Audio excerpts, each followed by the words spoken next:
Welcome to In the Loop Podcast, a podcast that is inspired by the breakaway roping lifestyle.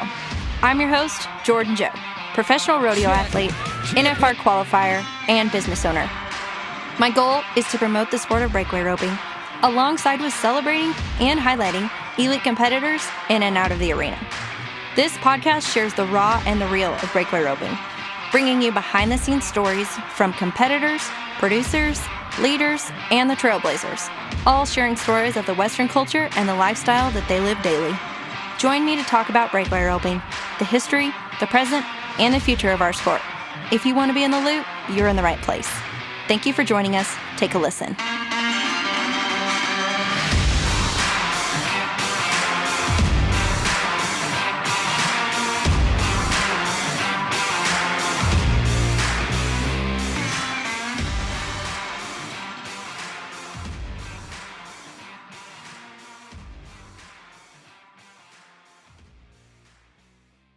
Okay, guys, so today we are here with Cody Ohl, go-around champion, 20-time NFR qualifier, 6 gold buckles, 3 average wins, 4 Cheyenne titles, all-around title, you name it, this guy's won it. And I'm just excited to have him here today. I'm with my husband, Raymond Hollabaugh. He's co-hosting. And really, Cody, we just want to talk about, your career and your highlights. And honestly, I think you were one of the best, if not the best, at what you do, and how that can shed a little bit of light on the breakaway roping world. Sure. That's kind of where I'm at right now is, I have my own daughter, competing in breakaway. So, I'm all in, I've got a great job training horses and got a great boss, but, evening times is kind of my time and, get to watch a lot of great breakaway on the Cowboy channel and slow-mo it and break it down and see who's doing what and why and how and, shoot messages here and there and get other people's ideas. And, like I tell them, I said, I'm not being the arrogant one and doing all this stuff. It was handed down to all of us. I just put my own twist on it, and it worked for me and it worked for the guys that invented it. So, I got girls coming to me now, and I mainly just do tune-ups and sharpening skills. I don't have time to start from beginners. It just takes too much of my time with having a job.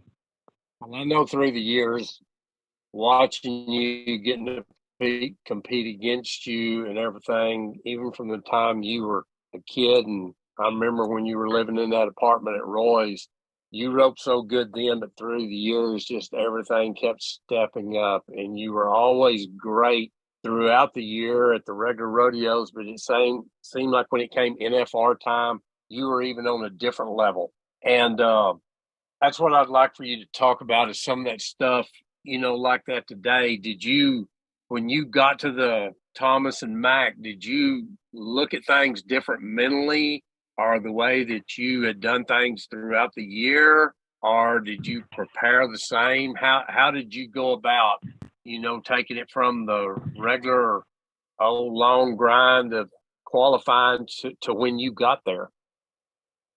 For one, we had just enough break and, I just tried to stay sharp. I didn't, I just feel like people overthink it. I kept it real simple. I've always been the guy, everybody wants to go in the slack. They get the little extra haze and all that stuff. You put fans in the seats, I'm going to be a half second faster on that calf than I would be at any slack run, and yeah. It's just the way I've been my whole life. I fed off the fans. I fed off the haters. I fed off anything that drove me, and, like I've got girls coming here now that are great ropers, and myself, and I got a pen full of Jersey calves and only had a notch above those to sharpen my tools and really sharpen my horse's tools before I went to Vegas. When I got to Vegas, my horse thought he was the greatest horse in the world. He knew he could catch 1-2 swings right there.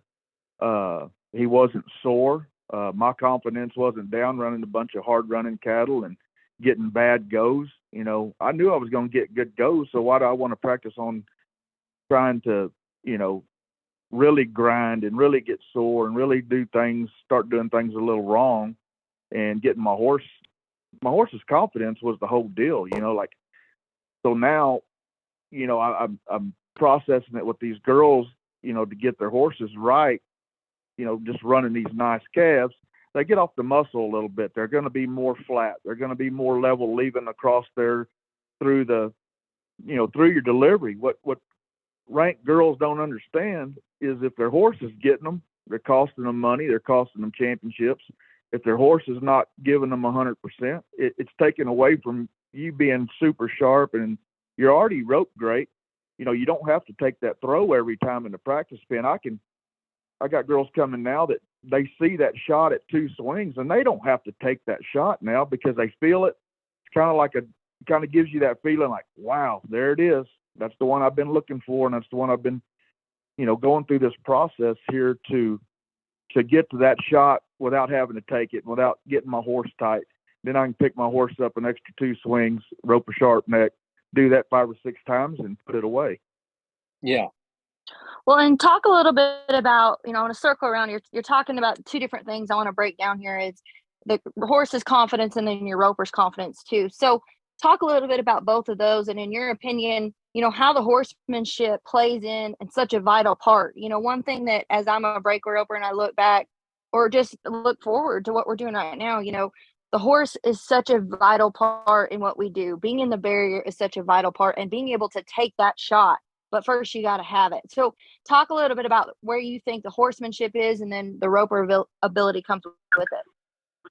Yeah, sure. And just roping these great calves is what gets your horse's mind right and dialed in, and getting him broke to the pen, and you being in the perfect position, leaving every time, where you learn to lock in behind that swell, stay up, stay square, have that tip down, and be with your horse.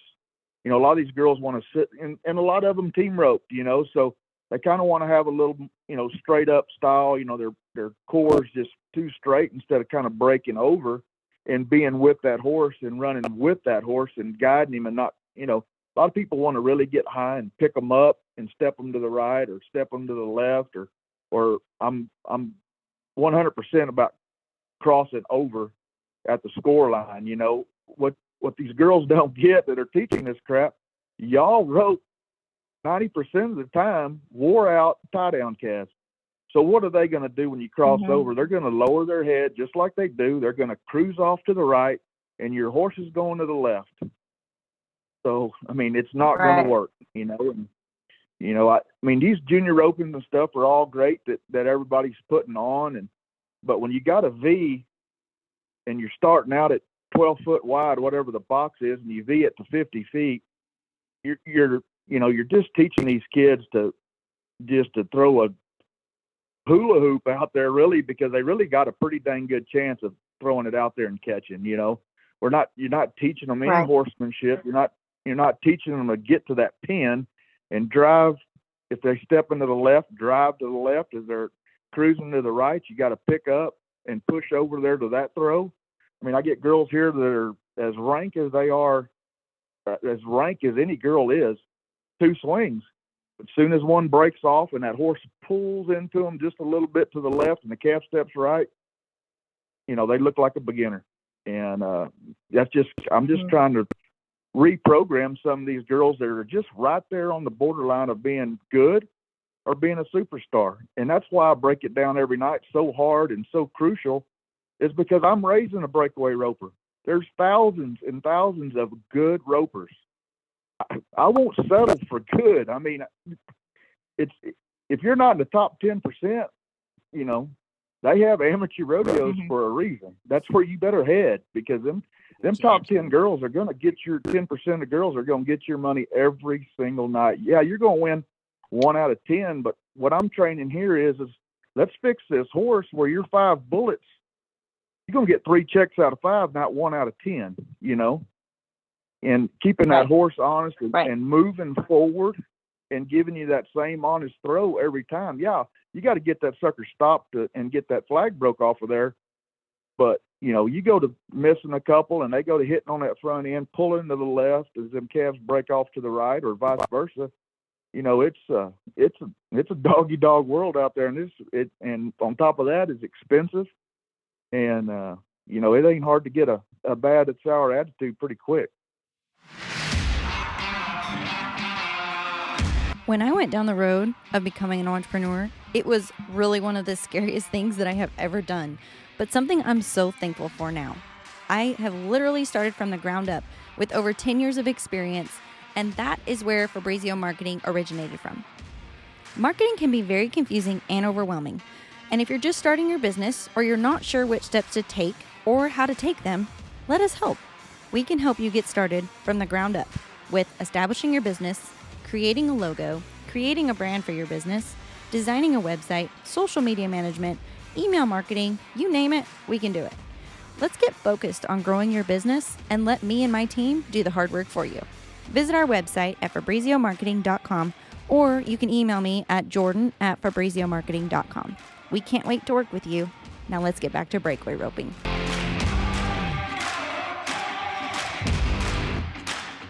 So talk a little bit about, one thing I think as you're talking about this takes me back to, a lot of the jackpot ropings we go to, a lot of the junior ropings we go to, they're lanes. And like you said, so they're kind of creating this issue to where really the calf can't go anywhere, your horse can't go anywhere, you see to start, you throw it.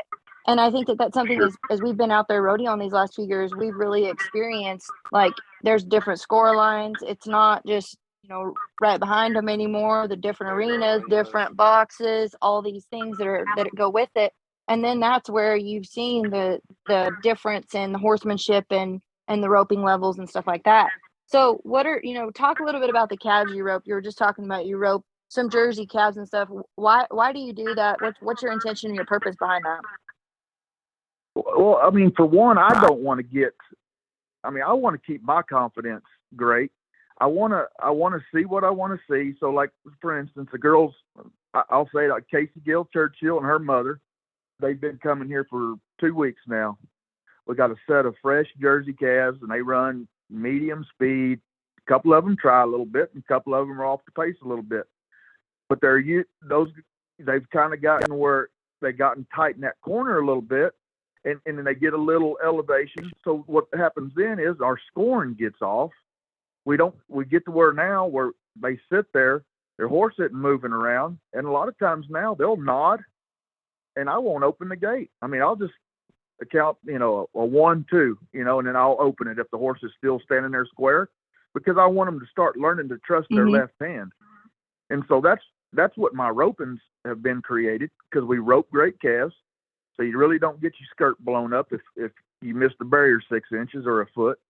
But I want them girls to learn to trust your left hand, and that horse has got to stand there flat-footed. And at my ropings, you got to see right at probably a point of the shoulder. And like I said, you can ride your futurity horse, you can ride your great horse. You're still going to catch up 3 swings, no more than 5 swings, and you're going to get lots of the same throws, lots of the same feel across there. And until you get that repetition of doing it, it's hard for me to watch tie-down ropers nowadays. They want me to come help them, and they run 10 calves and they make 2 great runs. Not bragging on myself, but you tell me, hey, these are 10 good calves right here, and I'm riding my best horse. I may mess up 1 calf. If you tell me, hey, Cody, go tie these 10 calves at 8.5, I promise you I can do it. And nowadays, it's because they're not staying consistent and trusting a good practice session. And I've been helping my neighbor the same way. And he's roping good calves now. He's changed his whole arena setup, roping coming out from behind them, not roping in a team roping setup. And this is my number 1 rule. How many damn team ropers do you see build a calf roping pin to sharpen their team roping skills? So why would you be a top-notch, world-class, world champion calf roper and build a team roping pin to sharpen your calf roping skills? So that's another thing I've been trying to put out there, to get your setup for a calf roper or breakaway roping setup. Everybody wants to put their chutes on the left side of the fence over there and have a team roping pin. And the whole time, the calf is wanting to cut in front of you because your damn let-out gate is to the right. So what your horse is trying to do is trap the calf on the right. I like the right hip, but I want the right hip when I ask them to be the right hip. I want them on the left hip when I ask them the left hip. But the horses get to where they know that calf's going to come in front of them at some point. Well, those horses are just wanting to beat them to the punch is all they're doing. So they just ride to that right hip, and then that horse is just gradually trying to trap that calf to keep him over there to the left. You know, and that gets the horses stopping into you. It gets them tight, and then it really exposes you. If you're not a roping son of a gun, you ain't going to pull that shot off. You know, especially if one comes across there and steps left, and your horse is used to trying to trap them on that left fence. Yeah. I know through the years you rode a lot of different horses, won a lot of championships on different horses. Did you try to pattern your horses pretty close to the same, or did you try to adjust yourself to different horses?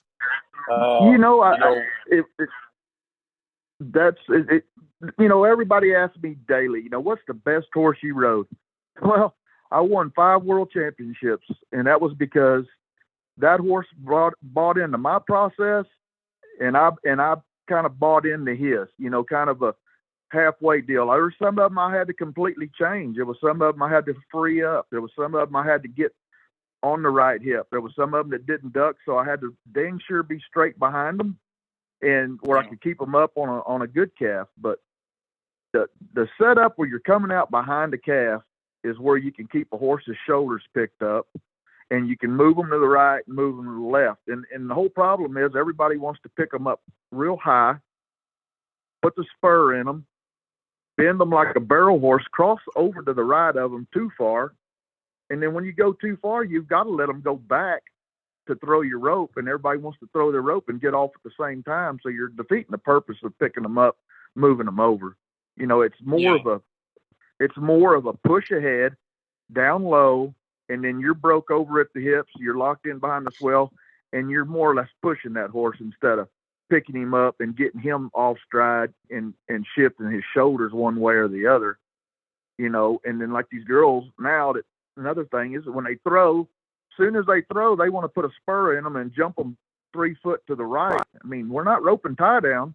If he's straight behind them and then stopping right there, that's what you want, Why do you want to do that? And then every once in a while, as you're delivering, the horse is stepping into you and taking away your throw. What do you think in the box situation, from the way you did it to the way these girls are doing it? What do you think, from holding the horn to cocking your rope in there? What is your viewpoint of that? I mean, I'm a Larry D fan. She's the greatest. She's the greatest of all time. Like I post this every now and again. It's not to step on anybody's toes. It's nothing. That's what works for her. Her style works for her. You've got to, the same deal I'm talking about. I take mine and I put a little twist. I put a little twist to her. I put a little twist to her. I put a little twist of whoever else. It's, I'm going to use this rope because Larry D uses this rope. I'm going to use this rope because Jackie uses that rope.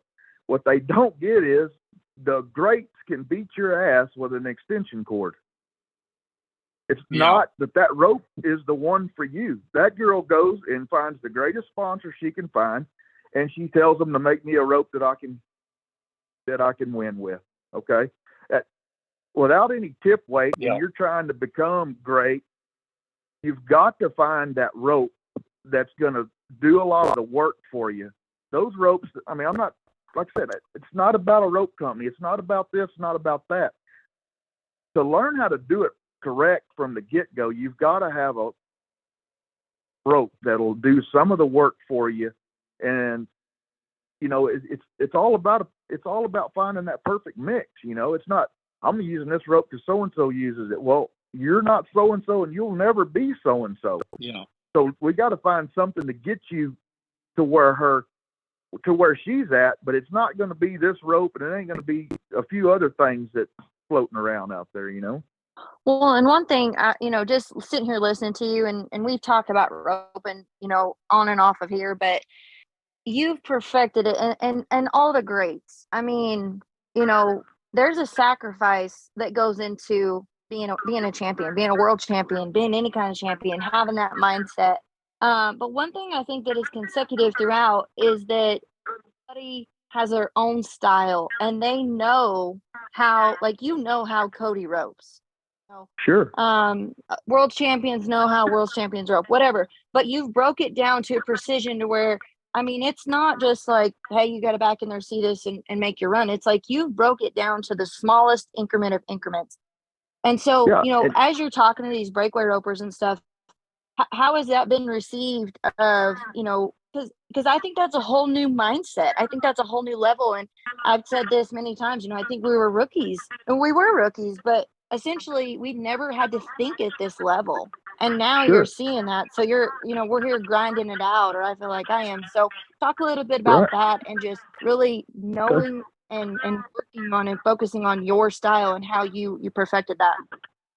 Sure. I message some girls that are great, and I personally tell them, hey, I'm not if you tell me to shut up, I'm doing it this way, and I think my way's best. Hey, you tell me that, but I'm processing this. I watch Larry D. I watch her horsemanship. What people were messaging me, why do you post all this stuff training horses? People are going to copy this, and that. I said, let me tell you something. They cannot copy the feel of my hands. They can't copy the feel of pushing one a step further just by moving your ass cheek one way or the other, or pushing your quad muscle through one swell harder each way. Larry D breaks it down all the time, easing up to those dummies or coming out of the box. To gain that feel, you are a great roper. I mean, I'm not worried about anybody copying anything I do, because it's all in my mind. It's all in the feel of your hands, your body movement, your body posture. What they don't get is girls like Larry D sitting straight up with their rope kind of behind them. They forget the greats of how much core strength they have.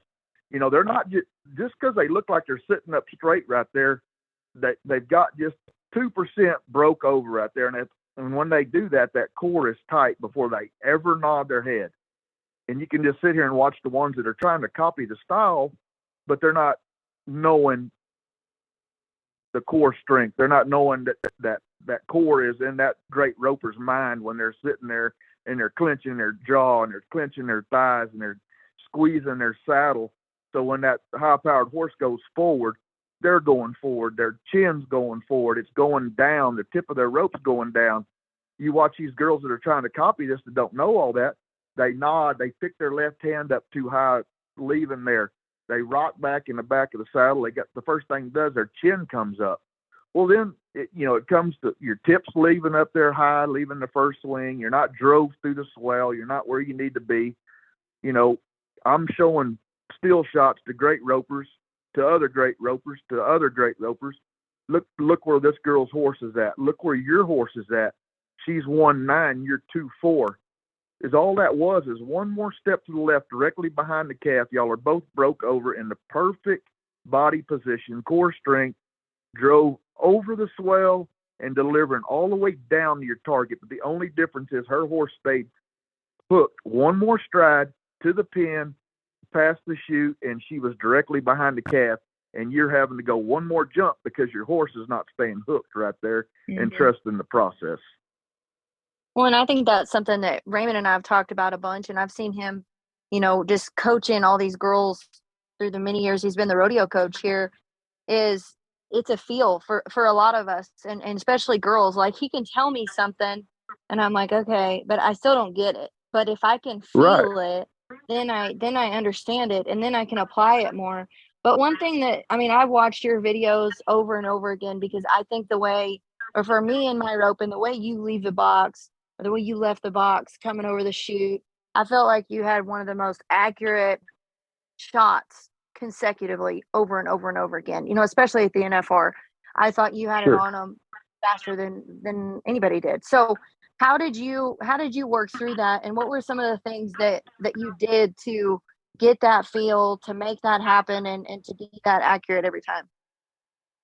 It goes back to the same deal. Like, I study everybody in the box. I study their body posture. What people don't get is, like Saylor, my daughter, she's always when she was a little bit younger, she would say, like, Dad, you just won around, you tied a calf in 6-7. What are you mad about? Like, you look like you're the maddest person in the world when you throw your hands up. Well, anytime it's a setup designed for 2 swings, 3 swings, 4 swings, when I get set there and I take my deep breath, and 90% of the time I don't even take a deep breath. I just, when I'm ready and the calf's ready and my horse is ready, I take me just a little half breath, and then that's the last time I breathe until I throw my hands up. When I back in there and everything's perfect, I take my little breath, and then from that point, from my jaw muscles to my neck muscles to my pec muscles to my core, my lower stomach, through my quads into the inside of my knees, I'm squeezing the saddle. I'm clenched. I'm like a ball of muscle from the time I nod until I throw my hands up. And what that does for me is makes me be in that perfect position leaving there, because I am clenched. I'm riding with my horse. I'm not blowing my legs up in the air. My horse isn't blowing me back in the air. You know, I'm not getting my legs gapped out too far. I'm squeezing through the swells and kicking with the, lower part of my leg. And until you get that feel and coming across there smooth every time at home, you'll never master that, and like I said, I've only missed maybe 3 or 4 calves out of 199 head for money in Las Vegas, because I tried to keep that same feel, the same body posture, breaking over and being with my horse, to rope. I mean, the lady asked me the other day, she's like, hey, I know you won 52 go-rounds in the tie-down at the NFR. Who can I send my daughter to get her sharper and get her ready to breakaway? I said, well, honey, before I won 52 rounds in the tie-down, the first thing I did was I won 52 rounds in the breakaway. And that goes back to my horses being dialed in 100%.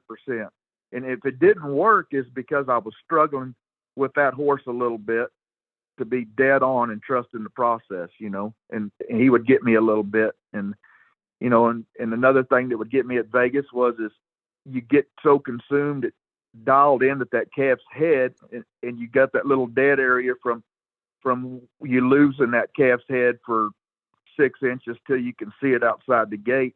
I would follow that calf too much inside the chute instead of knowing when that calf moved 3 inches and I broke to the pin with my tip down, the very next thing I needed to go to was the end of the gate to where his head was going to be.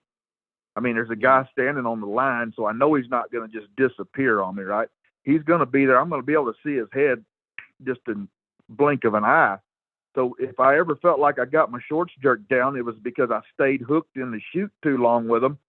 And then all of a sudden, when my eyes went to the end of the chute, it was like, oh, crap, my eyes are behind the shoulder now, because the calf has kind of beat my vision, and he beat my tip of my loop where I need to be. So, like, I see guys copy what I do at Vegas, ride up to the box and swing their rope and do all that stuff. So my first text is, why are you doing that? I know that I did it, and then you started doing it. But what is the reason why you're doing it? And then I'll tell you the reason why I do it. My reason is that's where I know 100% when I nod and go, my horse is going to be there. My left foot's going to be about 6 inches from the chute, and I am visioning that calf's head being right where the barrier's going to pull. So I'm that's what keeps me from getting locked in so much in the chute. So when I see my start, I'm immediately going to that spot, because, like I said, there's a guy standing 8 or 10 foot to the left of that line right there. So that calf, 99% of the time, is going to be right there. So I want to adjust my eyes from, I've seen what I wanted to see, and now I'm going out here where the tip of my loop and my first swing is covering the end of the chute, the very first swing. And then my second swing is going to end right where that calf is hitting that score line and popping that neck rope.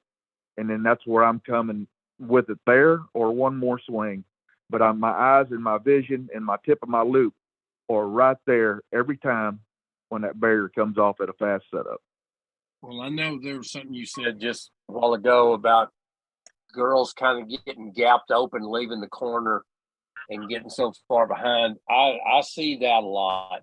In fact, Sure. we worked on that a lot with Jordan. And, instead of getting in the swells with your feet down, and like you said, Sure. using the lower part of the legs, they gap open, then the horses get out from under them, and then they're behind.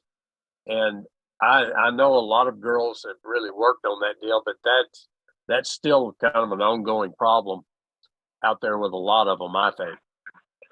So what gets a horse tight, and it is being inconsistent with that, is not locked in every time across there and squeezing and pushing and making that horse get in such a cool pattern. You leave there with your chin up, you done pulled your reins up high, you're a half a stride behind your horse, so you're fighting like hell to get back to where you originally wanted to be, and then, oh crap, there's my shot.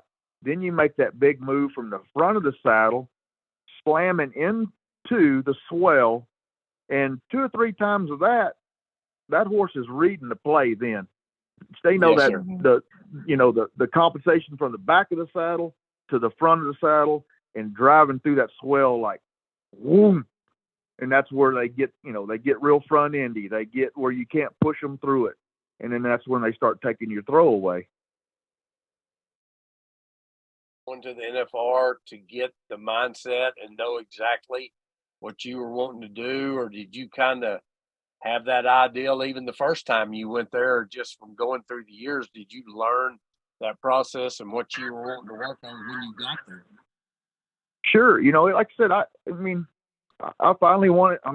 Finally, I made it. 94 was my first year, and then, 97, finally got it done. And it just felt like I was gradually getting to that point, but until I really got through 96 and started really getting that feel. Like many times as I've roped there, at many calves as I've roped, many match ropings as I've roped, I've never felt a feeling like you get when you back into that box there. It's a short score and all, but you miss that sucker, that calf gets you by 2 inches right there. It feels like 20 feet, Yeah. And, it's hard for me to, what I learned from 94 to 96 is the best go is no more than 3 swings, because the calf is just broke the neck rope. It kind of broke his stride just barely. And if you're going full tilt right there and you can get him on the roping and then getting that separation and get you a slap down, or they get to the end of it a little faster, so you don't have to, it looked like I rode the stirrup a long time, but I was reaching just enough and getting them on the separation. So when I got beside my horse there, it happened so fast. It come tight in my hand. You go past that third swing you rope, the calf's already going, oh crap. I'm already thinking, the calf's already thinking about the back end. So he goes to shimmying, he goes to letting up, and then it feels like you're in the stirrup for days, and then 90% of them won't stay hooked to the process. They kick the stirrup. So then that's when they get the rolling falls or horses ducking off to the left. It's not coming tight, snappy to the saddle horn, where that horse is really going to give you 110% versus 75%, because you really didn't get a good go. Calves running off one way or the other. And then what I call it, lofting, because once they get to halfway, they're kind of running on top of the ground looking for somewhere to go, and you're not going to get a true go like you was tying one from the post, Is all the goes I got from getting roping on the separation there and finding them right off the bat right there was be patient for thousandth of a second, and then when that sucker's easing around, and it's just like flanking and tying from the post from then on. It's not having to overthink or really place my slack, and I got off too soon, and all that stuff. But I try not. I'm not even to that point anymore. I don't really break down the tie down anymore. I bought into this breakaway deal, and trying to raise the greatest I can. So it's all the same thing. Once the girls get in there to Vegas to the Thomas and Mack, they're going to have to buy into this process. What I'm talking about, the going past the third swing, you're going to be 3 flat. Yeah. Even in that little short setup, because the calves are going to be letting off and they're not going to break the flag, pop your string fast enough, So they're going to have to learn the same deal. They're going to have to learn to be to the front. They're going to have to learn to find that tip and find it right there at the score line and rope on that separation. I know that's the place these girls are headed. I think it'll eventually happen. I'm not sure how long, but I think it's going to be a change for them, when they do get there, from some of the stuff that you're saying. And if you were going to give any of these girls any advice about the way to prepare, or is there a certain way you would try to prepare going into that situation other, than what they're doing now, what advice would you give them? If you're gonna invest like these girls are investing, and any roper at that stage, if you're not investing in making your setup to make you better, then you're going in reverse. If you're not roping the right calves, you're going in reverse. And then with all that said, you're ruined. I've got guys that I watch in the tie down. I said, hey man, I do live right on 281. There's 2 little things you can change, and you're not going to have to buy another $80,000 horse at the end of the year. This horse will last you 3 years if you will change 2 things. But why do I quit on calf roping? Because everybody's got it figured out. They're too cool to stop in. They're too cool to whip in and change 2 simple things. It's all it takes is just someone telling you that's been there and done that. There's guys, exactly. there's world champions today that won't win another one until they change 2 things. And I'm not afraid to text them and tell them that, hey man, there's 2 things that you'll change, or that'll be the only gold buckle you wear. There's 2 things you change, or you'll be the reserve world champ the rest of your life. Yeah. I'm not, like I'm telling you, I'm not the guru, but if Gary LeFew says he's a guru in the bull riding, well, my shit's on paper, so you better listen. I'm not competing against you, but I can't watch this either. I'll fast forward right through that crap. Well, that's kind of how I stopped. These girls are buying in to what I'm telling them, and I'm not making a penny sending this text. These girls are ranked. They are as good as they get. 10 of them, they're as good as they get. There's 1,000 of them that are good. So you better buy into their process. And I just enjoy tweaking on the ones that I know are on the edge of greatness, and that want to listen. Well, that's exactly why I wanted to talk to you on this, because I saw you through the years. I know a lot of them have seen you on tape. There was none any better. And just like some of the stuff you were talking about, you were scoring at Vegas, getting it on them. It was a very consistent thing. And, and I honestly, I think some of those guys can help those girls more than the girls can. I'm not taking anything away from the girls, but I think they ride their horses a little sharper. I think their rope's a little sharper. And I've heard them say, well, y'all don't have to reach. Well, I tell you what, they let you, get ready for that and enter the breakaway. They better watch out, Sure. And, it's all the same thing. Like when I came in the steer trip, you don't reach. You run up there and do this. Watch this. Hold my coat. Watch this. I'll drop a bull trip and a steer with the best of them. I got, like I said, Casey Gale comes here. She can throw a coil and a half, and it's like a girl that's running up there in the middle of them. There's some talent out there, but she's been so talented since the age of 12, and now she's 17, and she feels like she's kind of reached her peak because all these girls have caught up to her. And now all the stuff I told her 3 years ago, she's like, oh crap. She's like a church mouse when she turns around in the box now. She wants to hear every word I say. And she's already a great roper. But until we picked that horse's shoulder up in the right way, until we stepped him to the left the right way, until we come across there and go, and just smile, knowing, wow, I was fixing to crack a knot off that sucker you could hear 10 miles away. And then you don't even have to take it. You don't even have to take it. Go to your fourth swing and let that horse free roll 2 more jumps. You know that shot was there. You know when that neck rope comes off Sunday, that shot, you are ready for that shot. Yeah.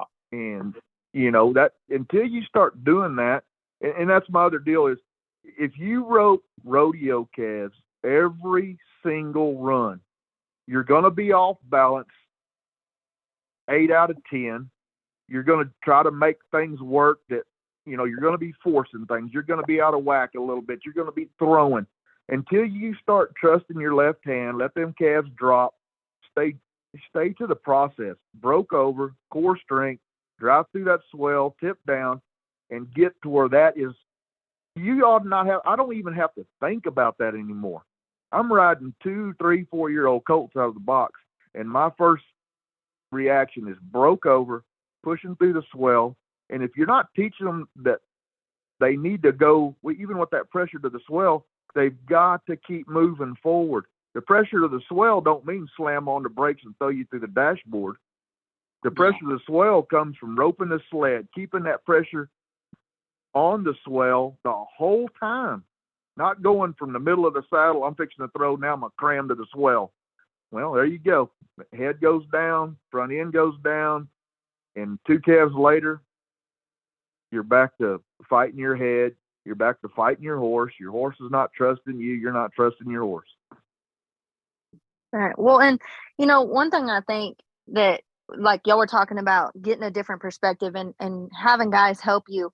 One thing I will say is I think, you know, as a woman, we get a little, you know, minded, focused on one thing. And I think you can't see a different perspective. And that's been one thing that I really enjoyed listening to you guys, asking people questions, you know, gaining and gleaming off of what the success that you've had is you do see a different perspective. And there are little things that you can add to make you grow up and step up and do better. But one thing I want to ask you, you know, I know there was one year and I don't know exactly how many rodeos, but you know, we're talking about all the mechanical stuff, but there's also another side of it that's the mental game. And I think that's one thing, just me speaking personally, or anybody else who's honest out there, struggles with the most, whether you're a girl or a guy, I think is the mental game. And I know one year you maybe went to 40 rodeos and made the NFR, which is like such an amazing feat. I think it was less than was that. it less than that? I don't know how many it was. I went to 25 the year I came back. Okay. In 2003, and I only went to limited amount, but I had shoulder surgery, you know, in there too as well. And so that was, you know, I made the cut, and then I came home, got it fixed, and then got to come back before the season, you know. That's what I mean, I got to listen to all this crap, you know. I mean, like I said, this steps on toes to a lot of people, but this is black and white. This is as true as it gets. This is somebody eats, sleeps, and breathes winning first. You know, no different in a basketball game today. We play for a state championship. Hey, you can have all the damn talent you want to, but till you have that horse leading you, you might as well stay at home. Mm-hmm. It's all about fixing. It's all about fixing your horse, your trust. What makes your confidence sky high is doing the right thing every single run. Not 1 out of 10. That's where your mind games come into play. When those girls leave here, they are smiling. They are like, holy crap, this is the way it's supposed to go. I mean, I had no idea you're supposed to. This is supposed to be fun. If you're saying the F word and you're stomping and you're spurring and you're whipping, hey, that ruins my day. It ruins my day. I try to get through a day without doing that. I mean, the patience. We've all, like Joe Beaver says, there's none of us grew up with a silver spoon. We came up the hard way. We did it the right way. We trusted the process is what separated us from the others. We trusted the process. And that's all I'm doing now is I'm training the process. I put my own little twist on it. It's exactly the way I did it. You can listen to it or you can tell me to shut up. I don't care. You tell me to shut up, or you just drive right on down the road and find somebody else. But if you trust this process that I'm telling you, the calves, the setups, your arena setups, and you're fixing the problem with your horse daily, that is the only thing that fixes your mind games. With doing all that, that fixes your winning percentage. When you're winning, what mind games do you have? When you're sucking is when the mind games come into play. You're not trusting the process. You're not leaving here and carrying that process with you to the rodeo. Only thing that changes at the rodeo, it's going to happen a little faster. That's the only thing that's going to happen. Don't let them jerk your shorts down. Be sharp at the barrier.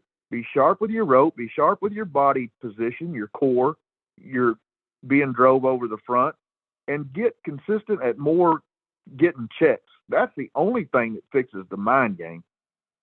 And then it's just up to you how much you want to work and how hard you want to drive and how far you want to go to be a world champion, or you want to be in the top 15, or you want to be in the top 30. Then that becomes your work ethic. Right. I'm not going to try to sell you on jogging 4 miles before we rope. I want to get you to well, the Raymond's process. not going to do that. So I want to get you to the process in 2 weeks. Why in the hell would I want to get in tip-top shape? If I'm doing it right, when I get halfway down the rope, I'm putting the brakes on. I'm not running a marathon. I'm about being in the perfect position, setting it up, blocking my calf off, running 10 calves a day. I don't have to run 200 calves a day. I'm so dialed in and so focused. You want me to tie 10 and 8? Run them in there. That's the only thing that fixes a mind game, is being 100% prepared, having your horse 100%, and go get you 5 checks out of 10, not 1 out of 10, because that's what plays the mind game. Yeah. That's really good. Well, and I think too, like you said, nothing, when you get to the rodeo, nothing changes. And I think that that's a mistake. I mean, I've made several times. It's like, I do it at home. And like you said, we've tried to perfect it as much, put in the work, whatever you think that is for you. And then I get there and then you're like, oh gosh, I got to think now. When like at home, you weren't thinking, you were roping, you were reacting, you were focused in, you were dialed in, but then you get there and all of a sudden you're like, oh, I got to think. So what you're talking about when you're practicing, when you practice on a rodeo calf, it takes all the thinking out of it. You're just nodding and hauling ass, right? You're just nodding and going. But until you run that calf that's a little off the pace, I'm not talking about a loper. I'm not talking about a barn burner. I'm talking about the perfect roping calf. Because you're going to the rodeo and you think you're tuned up. You hadn't even attempted to score. You're just nodding and going, nodding and going, nodding and going. They come here, I'm going to try a horse today, but, we've been doing this process on my good horses, but I'm going to bring in a new horse. Well, last week that happened. She turns around in there, she backs this horse in the box. Whoa, whoa, whoa, whoa, whoa, whoa. We ain't even talked. What's your goal right here? Are you going to nod and ride? Are you going to come across there and throw 2 coils and see if she's tight? Are you going to run him up in there and see if he'll pick up and do all these things? What's our plan here? Are we going to stay to this process, or are you going to just try to expose him and see if he's going to be, if he's going to get you or he's going to be the ticket? You've got to have that plan, and roping them good calves gives you a plan. You got, hey, I know this calf. I got to see a point of his shoulder. Hey, this calf goes on a little bit. I can nod and I can just cruise across here, take my rodeo start, and do my deal. Raymond, a lot had been, when he rode a lot of younger horses and stuff like that a few years ago, they roped the dummy because he said, that was the most controlled atmosphere you could have over and over and over again to create that pattern. But this kind of makes me think a little bit similar to that. I mean, no, they're not rodeo calves like they're going to, blast you every time, but this is the closest thing you can get to a live animal that's a more of a controlled scenario, a controlled situation where you can really ask yourself and your horse for the best that you can be on each of these scenarios. I've got 15 calves loaded. There's going to be 2 in there that are medium fast.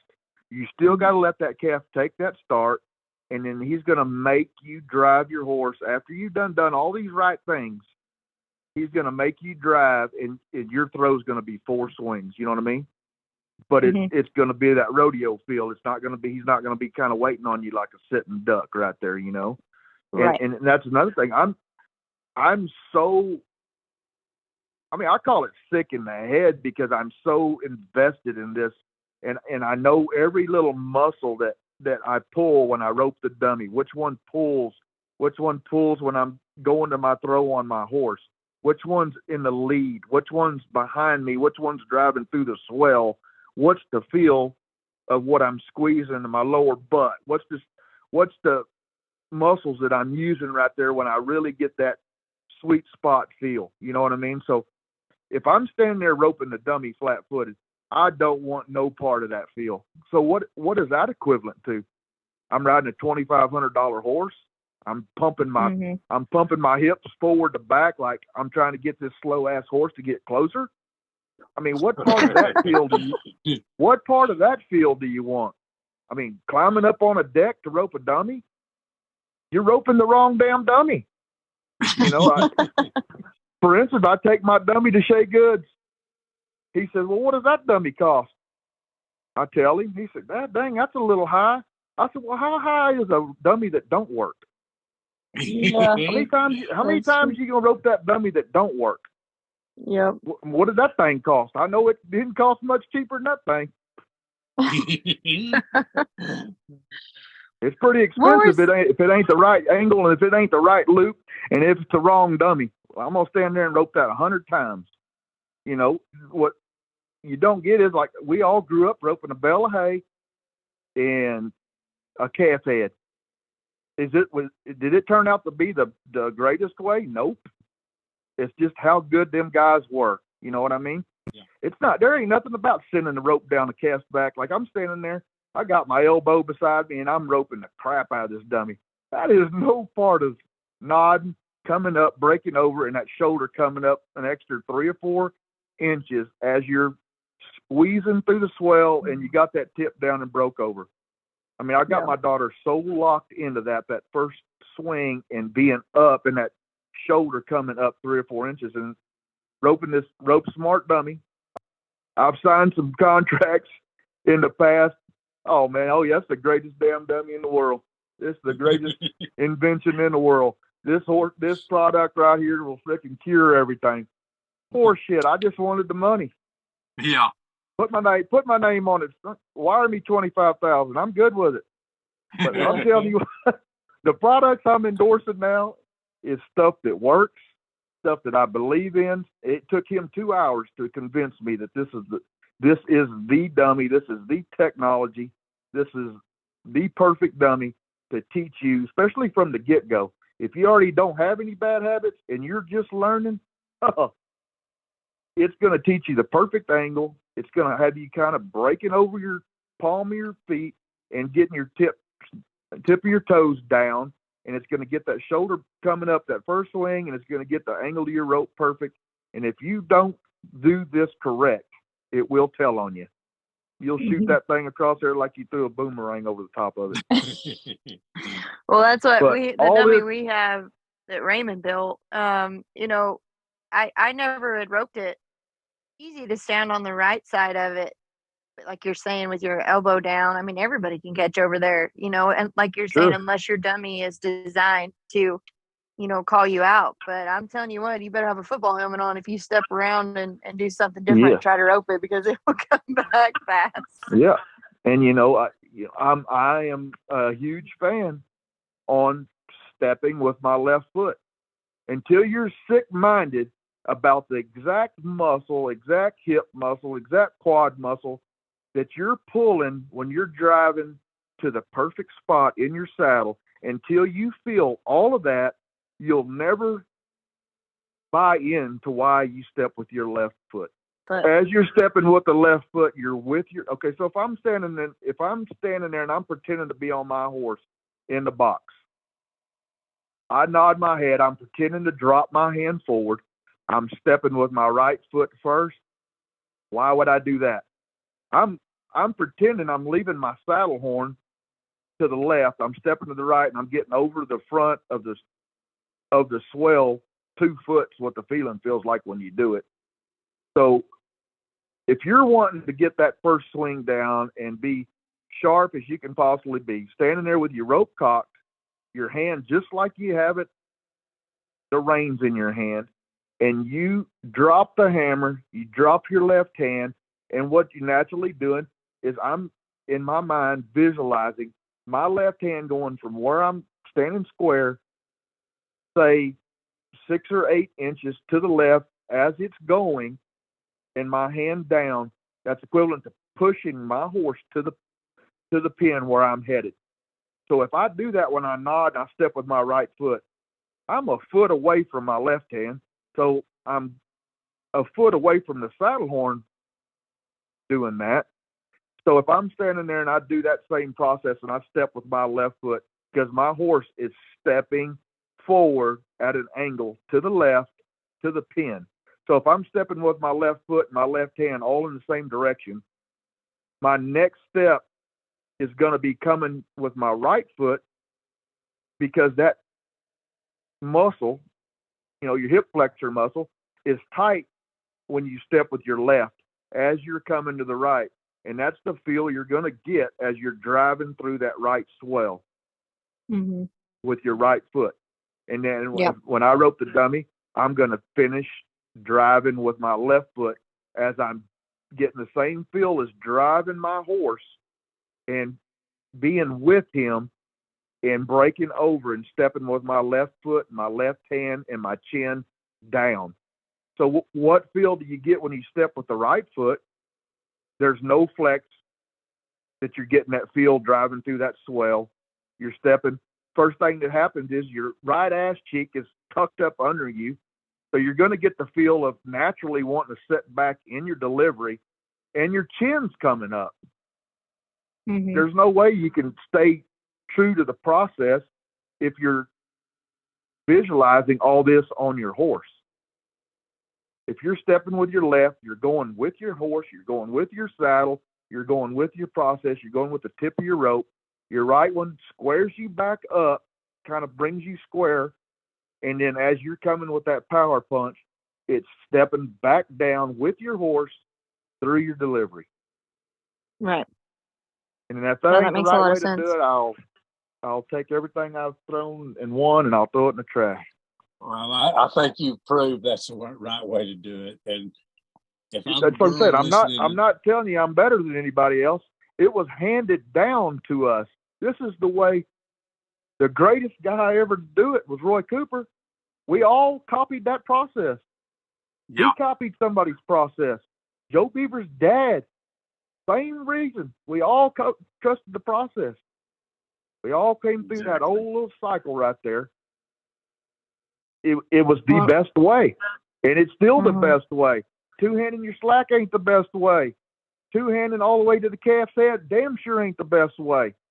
The best way is staying close to your horse, taking the tug away from the calf, one-handed with your left hand on the saddle horn or close to it, taking the calf's momentum away from him, make him post up, and be reaching with your right hand when the normal now is to be standing there flat-footed.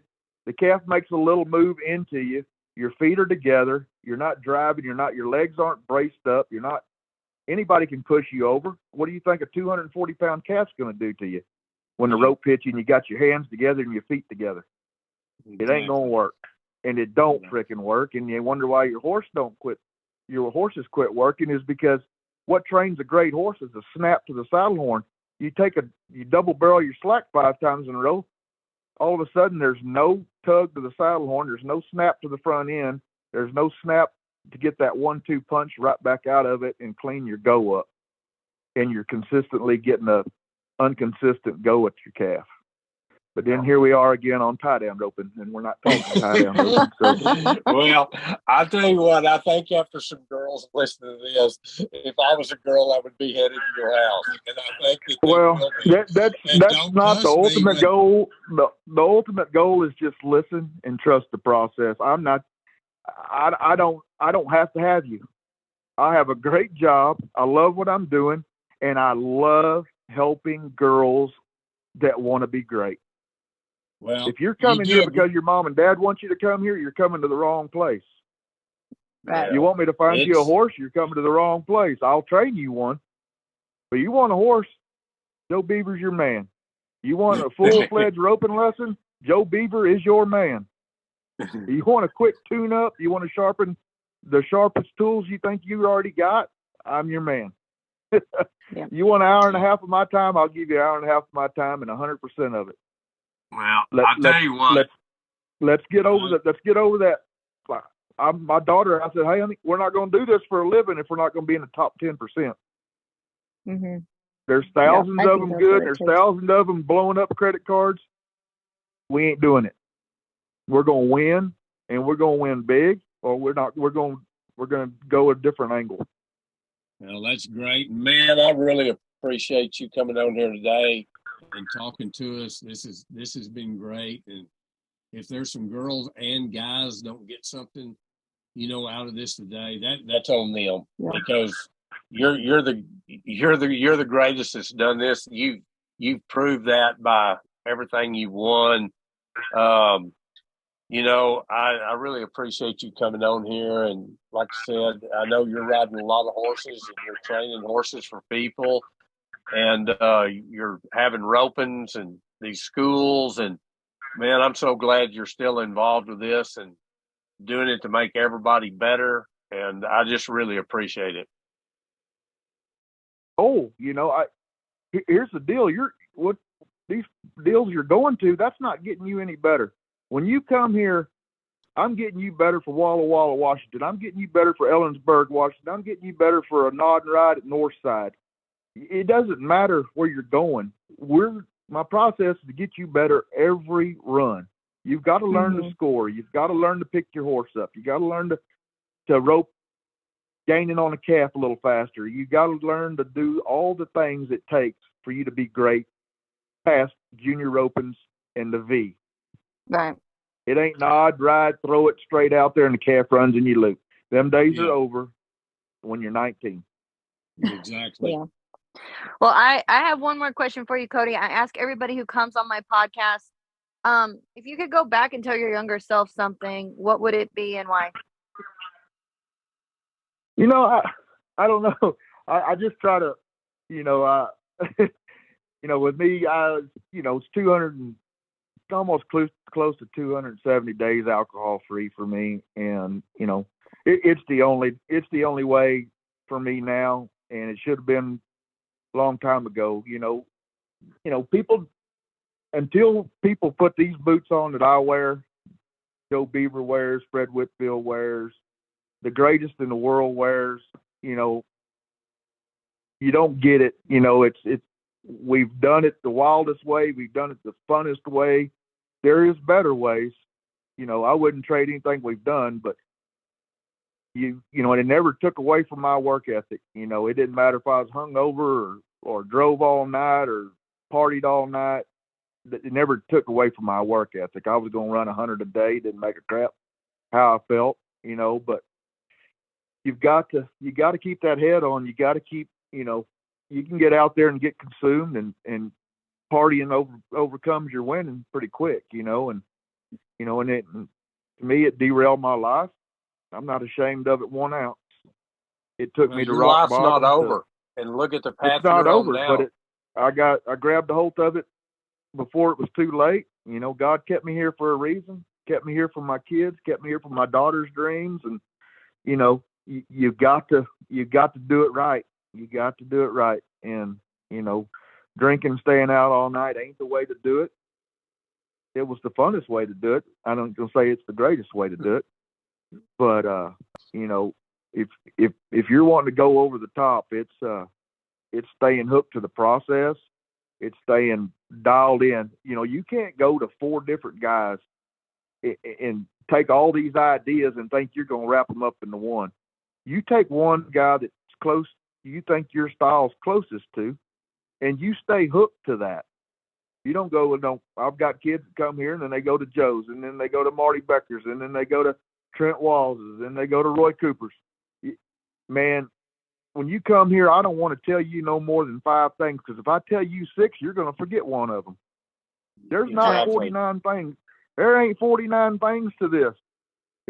This is as gimmick free when you pull in my driveway as you'll get anywhere. It's the raw truth.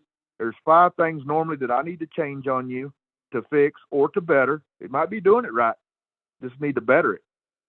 There's 5 things. And like I said, 90% of the time, if I tell you 6 things, you're going to forget one of them. So I keep it to the point, and you're doing it, those 5 things right, things are going to get better.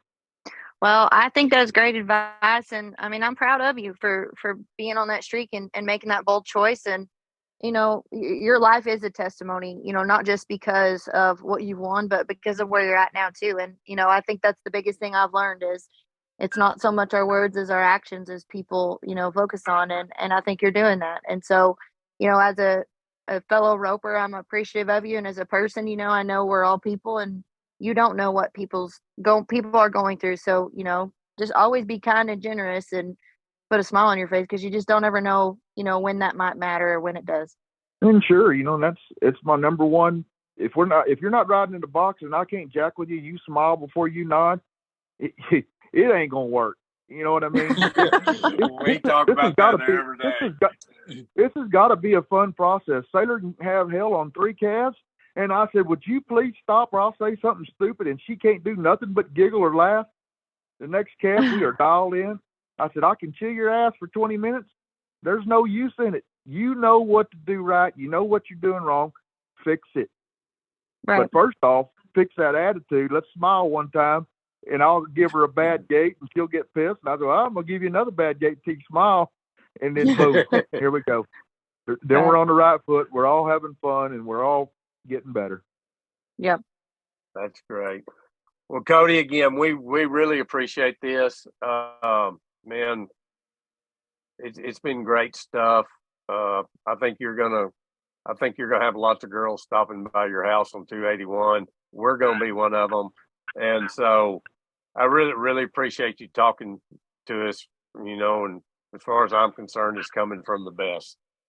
And, well, I appreciate it, but it means a lot, and you know, I put a lot into it. You know, it's not you can take it too far, and you know, you can go in reverse.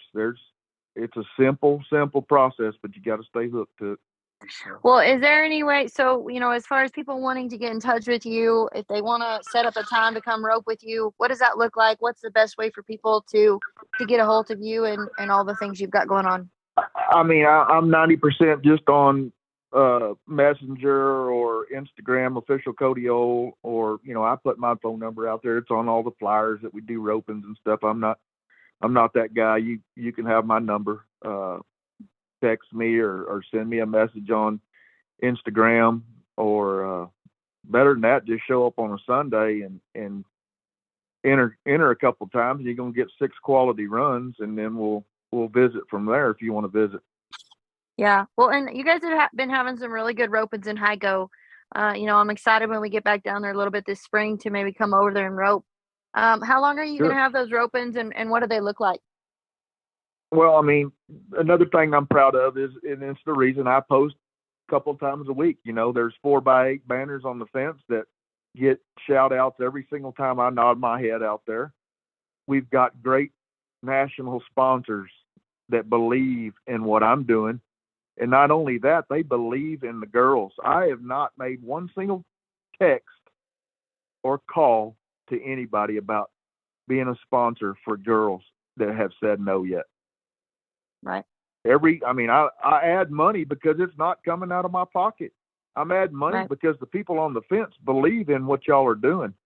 Mm-hmm. They believe in your smiling faces. They believe in your process. They believe in, you know, y'all haven't had it fair. They want to see y'all do good, and they're giving back. They're putting money into I'm adding $2,500 every roping, adding money to every age group. It's because of national sponsors. It's American Hats. It's Rock and Roll. It's Hui. It's Frontier Rodeo Coffee. You name it. List goes on and on. Bill Fick Ford. I mean, it's all people that get us down the road daily. It's the same people that are on the fences at the National Finals Rodeo that are in the fence in my arena, believing what we're doing and giving back to y'all. Well, and So, that's important, and just having those people behind us, I think drives us to do better and step up as professionals in and out of the arena. But if y'all have a chance, Sure. go over to Heiko, check out Cody on all things social media, Facebook, Instagram. I know he's having some great ropings every Sunday, and he'll keep those up. So y'all check it out. And Cody, thank you for coming to this show, and we appreciate your time. You bet. I appreciate you guys. Thank you for joining us on In the Loop Breakaway Roping Podcast. I truly appreciate all of your loyal support. Don't forget to leave me a review, share this episode with a friend, and if you have any questions, I want to hear from you. Email me at jordan@thebreakawayropingpodcast.com. Go check us out, sign up for our newsletter, get our email alerts, text alerts, and all things breakaway roping. I appreciate you guys, and I'll see you down the road.